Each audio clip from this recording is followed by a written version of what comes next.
Hello, I'm Professor Cristiano Casalini, research scholar at the Institute and the chair in the history of Jesuit pedagogy. I teach at Boston College, but I come from Parma, Italy. Welcome to Arevalo. As you can see, it is a very sunny day here, and we made it sunny so that your pilgrimage begins in a bright and warm way. I'll say more about Arevalo in a moment. On our pilgrimage, my role is to serve as your guide and to introduce you to the 12 places we will visit during these 12 weeks as we make our pilgrimage with Ignatius of Loyola to Rome. Remember, it is in Rome that the Society of Jesus begins its work. But before arriving there, Ignatius has many stops along the way. We have chosen 12 of them for our pilgrimage, and these stops are immersed in meaning, not just for the life of Ignatius, but also for each of us as we reflect on the journey of our lives.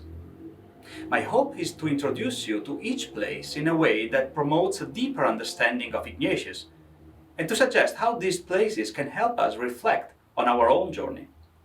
Father Casey will help in our understanding of the themes for each week, so that each week you should have a good sense of the place and theme that we are considering in our pilgrimage. And now, you can see that I'm standing virtually in the historic center of Arevalo, a small town in Spain, north of Madrid, not so far from Loyola, Basque countries, the homeland of Ignatius. Welcome. It was here, in Arevalo, that Ignatius' journey of life truly began.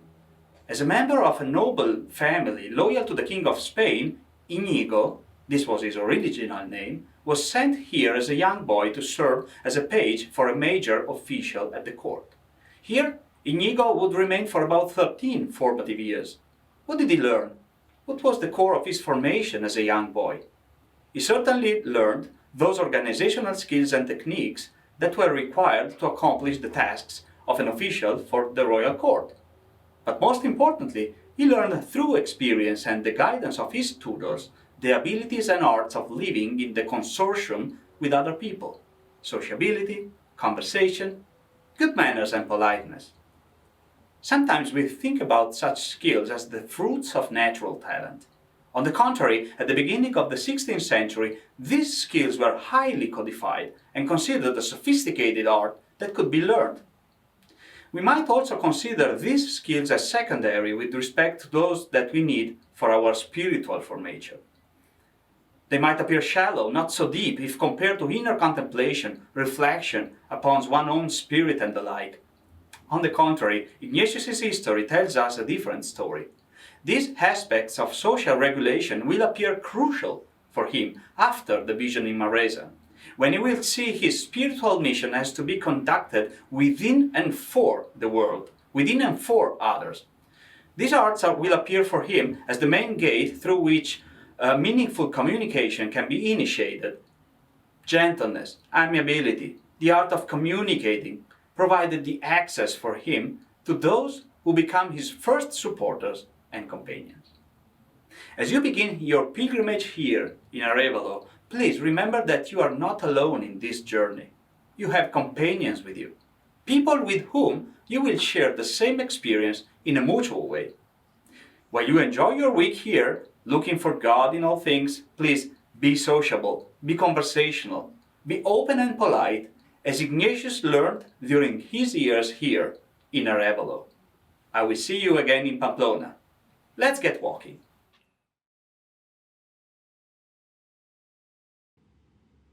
Hi everyone, and welcome to Journey with Ignatius, a virtual pilgrimage offered to you by the Institute for Advanced Jesuit Studies in collaboration with the Church in the 21st Century Center and the Roche Center for Catholic Education, all here at Boston College.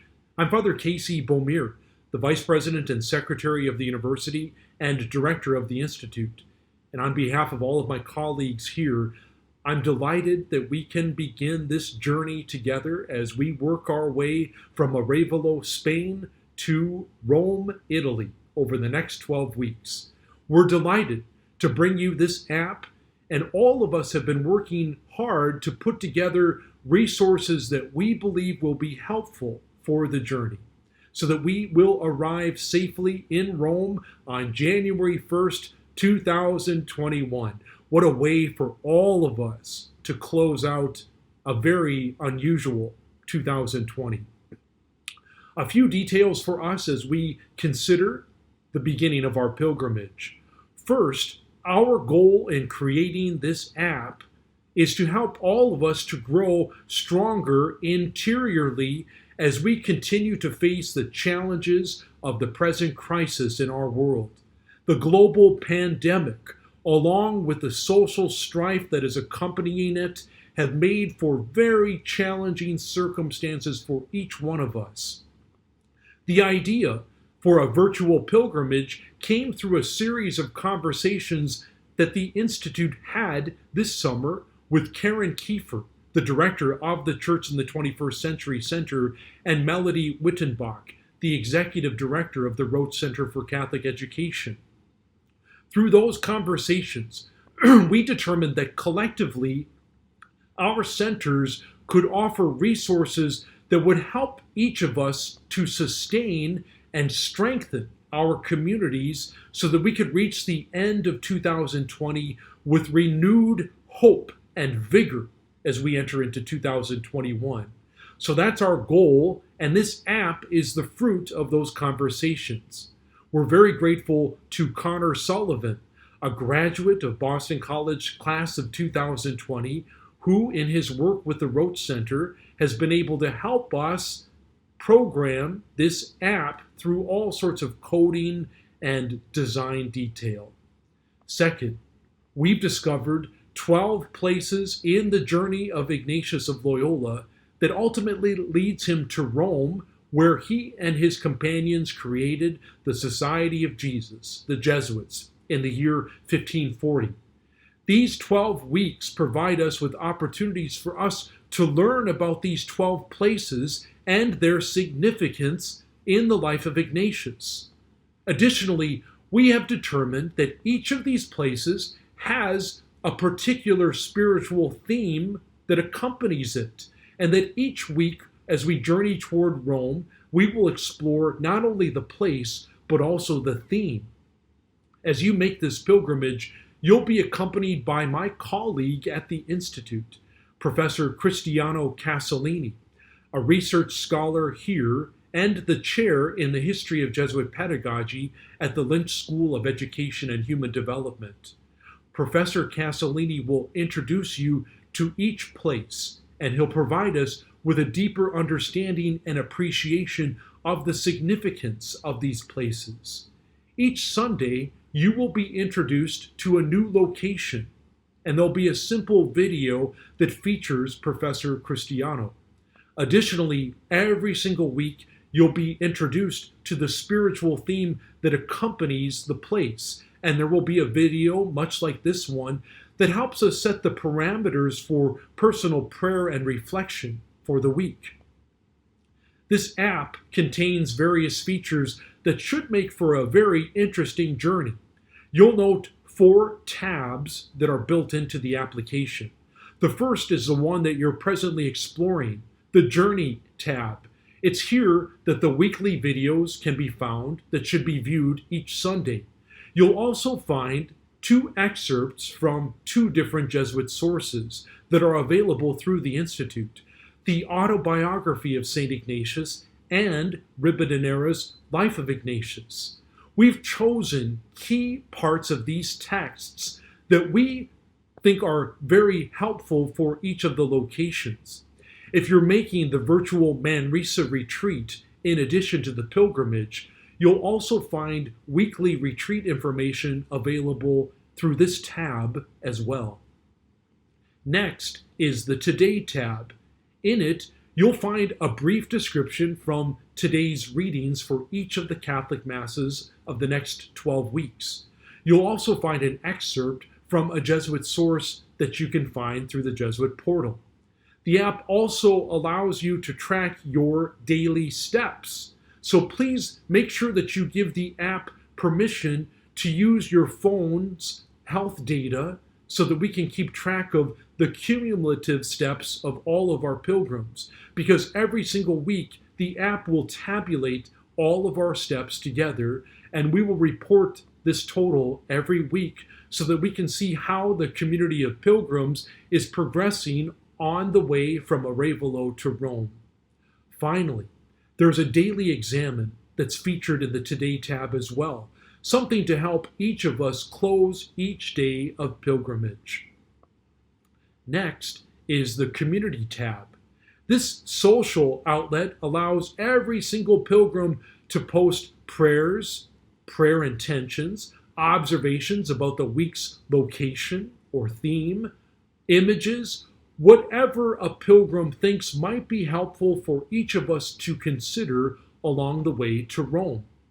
If you're on the journey with a small group, your group might gather together each week through a platform like Zoom, but you might share the fruit of your conversations with the entire pilgrimage community through this part of our app. Finally, you'll see the Discover tab, and it's here in the Discover section that you'll find a variety of resources that we have chosen based on each week's theme. We've been careful to cultivate different programs that we think you might find of interest, and you'll discover the tremendous resources and creativity available through both the Church in the 21st Century Center and the Rote Center for Catholic Education. You'll fall in love with the programming that these centers offer, and you'll discover opportunities for your small group to gather together virtually for a shared meal through a Faith Feeds program. Or maybe you would watch an Agape Latte presentation together. Or you might listen to a God Pod and then have a conversation about it. Or you might attend one of our Jesuit Studies cafes. Maybe you might consider running the 5K red bandana run that will be offered later this month. So, a very, very warm welcome to each of our pilgrims. We're delighted to have you on the way. Please, there's still plenty of time to join the pilgrimage. So you might encourage your colleagues and friends and family to join us by downloading this app on any iOS device. We're delighted to journey with our St. Ignatius of Loyola from Arevalo to Rome. Now, for this week's theme. What I want to talk to you about is the theme for this week that accompanies Arevalo, and that theme is formation. It was in Arevalo that Ignatius experienced a tremendous amount of personal growth. It was where he spent his youth. Each of us has an Arevalo in our past, too. A place where we learned, or a place where we're learning to grow into becoming the person that God longs for us to become. This week of pilgrimage ought to provide us with opportunities to reflect on our human formation, our personal growth. The question for us to ponder, regardless of our age, regardless of our circumstances, each of us can ask, what kind of person do I desire to become? Remember, we're constantly growing, and you and I are living in a moment of tremendous change, and it's worthy of our consideration to ask once again, in a moment of such transformation, what kind of person shall we become as the future unfolds? Formation always facilitates opportunities for us to become more fully human. A good formation provides access to a variety of experiences. An even better formation provides opportunities to reflect upon those experiences and to draw wisdom from them. Formation provides us access to role models and mentors and conversation partners, those people who help us through their very careful listening, their thoughtful questions, their gentle observations, encouragements, and challenges. This virtual pilgrimage, it seems to me, is another kind of experience that has the potential to contribute to our ongoing human formation. This pilgrimage is not meant to be made in isolation. We're to be with others, even if only virtually. This experience of community can afford us with another opportunity to engage in experience, reflection, and conversation. Let me provide an example of a fruitful formative experience, one that I often invoke in my work here at Boston College. I live with freshmen, and when I talk to freshmen about a formative moment for their first year, I would say that it's very, very important that sometime in the first year, they experience opportunities where they can learn how to be assertive, where assertion is called for, and to learn how to be accommodating, where accommodation is called for, and to learn the difference. And that's not handed to people. People have to have experiences, and then they need to have opportunities to reflect upon those experiences, and then they need access to others to talk about the experiences that they've had in order to draw wisdom from those experiences. That's one example. This week on our pilgrimage, let there be time for reflection and conversation that centers upon your own formative moments of the past. For example, in your prayer, perhaps even in your small group, you might recall key formative moments in your own lives, moments where you experienced tremendous growth. What was that like for you? Can you recall key conversation partners or mentors, those holy women and men who accompanied you by listening, by asking good questions, by being reassuring for you? How does or how did that person or those persons impact your life and help you become the person that you are today? Has there been a particular place, an Arevalo of sorts, that you can recall as being especially sacred, especially important to you because of the growth that took place in that place? So let's walk together this week as we reflect on the gift of formation in our lives, and let's share that wisdom that has been entrusted to us with one another. Again, everyone, welcome to Arevalo, and we'll look forward to seeing you next week in Pamplona. Have a good journey.